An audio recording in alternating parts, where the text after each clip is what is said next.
tadi ngarugikeun sabaraha warta anu parantos disiapkeun ku redaksi Warta anu kahiji.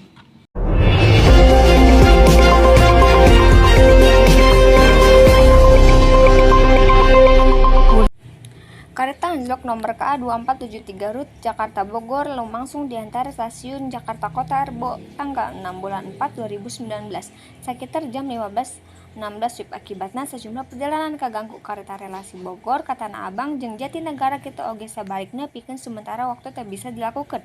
Kareta relasi Bogor jeung Bekasi menuju ka Jakarta sebagian ngan ukur bisa dioperasikeun, tapi Bogor Jakarta sebagian tetep bisa dilanjutkeun perjalanan nepi ka Jakarta Kota.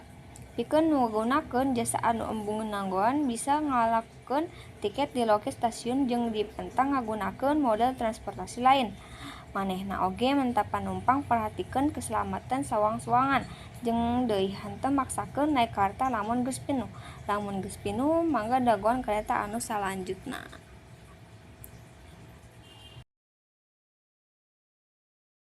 Rupina sakitu warta anu parantos didugikeun ku Sungkuring Kapayunan pamirsa sadayana.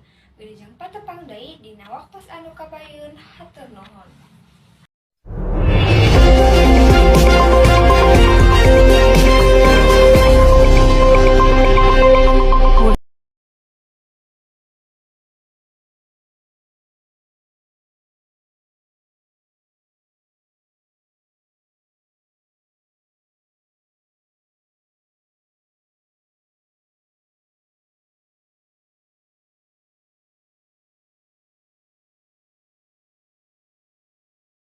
Rupina sakitu warta anu parantos